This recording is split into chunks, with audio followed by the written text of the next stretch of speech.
ओम श्री सीतारामचंद्राभ्यां नमः।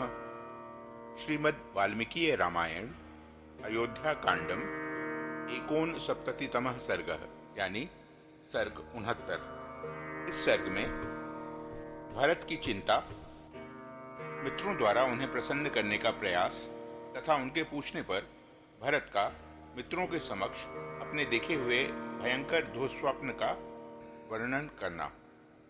यामेव रात्रिं ते दूताः प्रविशन्ति स्म तां पुरीं भरतेनापि तां रात्रिं स्वप्नोदृष्टोऽयमप्रियः।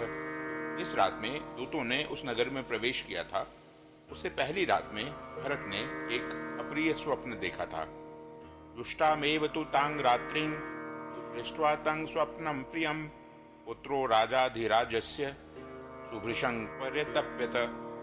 रात बीतकर प्रायः सवेरा हो जाला था, तभी उस अप्रिय स्वप्न को देखकर राजाधिराज दशरथ के पुत्र भरत मनी मन बहुत संतप्त हुए। तप्यमानं तमाज्ञाय वयस्याः प्रियवादिनः आयासं विनयिष्यन्तः सभायां चक्रिरे कथा। उन्हें चिंतित जान उनके अनेक प्रियवादी मित्रों ने उनका मानसिक क्लेश दूर करने की इच्छा से एक गोष्ठी की और उसमें अनेक प्रकार की बातें करने लगे। वादयन्ति तदा शांतिं दासयन्त्यपि चापरे नाटकान्यपरे स्माहुर हास्यानि विविधानि च। कुछ लोग वीणा आदि बजाने लगे, दूसरे लोग उनके खेद की शांति के लिए नृत्य कराने लगे। दूसरे मित्रों ने नाना प्रकार के नाटकों का आयोजन किया, जिनमें हास्य रस की प्रधानता थी। सतैर महात्मा भरतः सखिभिः प्रियवादिभिः गोष्ठी हास्यानि पूर्वद्भिर्न प्राहिष्यत राघवः। किंतु रघुकुल भूषण महात्मा भरत उन प्रियवादी मित्रों की गोष्ठी में हास्य विनोद करने पर भी प्रसन्न नहीं हुए। तम ब्रवीत प्रिय सखो भरतं सखिभिर्वृतं सुहृदेः पर्युपासीनः किं सखेनानुमोदसे। तब सुहृदों से घिरकर बैठे हुए एक प्रिय मित्र ने मित्रों के बीच में विराजमान भरत से पूछा, सखे, तुम आज प्रसन्न क्यों नहीं होते हो? एवं ब्रुवानं सुहृदं भरतः प्रत्युवाचः शृणु त्वं यन्निमितं मे दैन्यमेतदुपागतं स्वप्ने पितरमद्राक्षं मलिनं मुक्तमूर्धजं पतन्तमद्रिशिखरात् कलुषे गोमये हृदय। इस प्रकार पूछते हुए सुहृद को भरत ने इस प्रकार उत्तर दिया, मित्र, जिस कारण से मेरे मन में यह दैन्य आया है वह बताता हूँ, सुनो। मैंने आज स्वप्न में अपने पिताजी को देखा है। उनका मुख मलिन था, बाल खुले हुए थे और वे पर्वत की चोटी से एक ऐसे गंदे गड्ढे में गिर पड़े थे जिसमें गोबर भरा हुआ था। प्लवमानस्य मे दृष्टः स तस्मिन् गोमये हृदये विवन्न अंजलिनां तैलं असन्निव मुहुर्मुहुः। मैंने उस गोबर के कुंड में उन्हें तैरते देखा था। वे अंजलि में तेल लेकर पी रहे थे और बारंबार हंसते हुए से प्रतीत होते थे।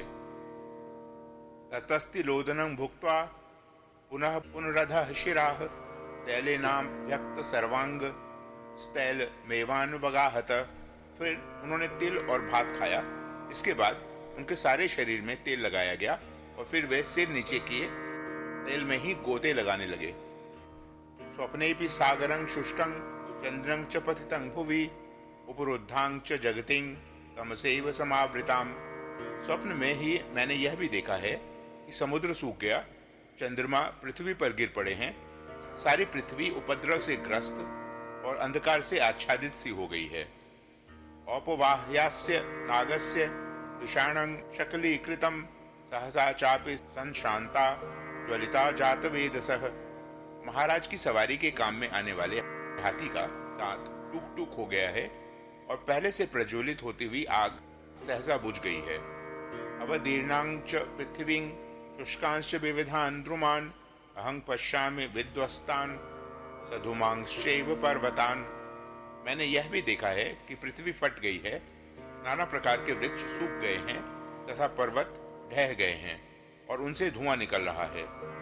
पीठे कार्शनायसे चैव निश्चन्नं कृष्णवाससं प्रहरन्ति स्म राजानं प्रमदाः कृष्ण पिंगलाः। काले लोहे की चौकी पर महाराज दशरथ बैठे हैं।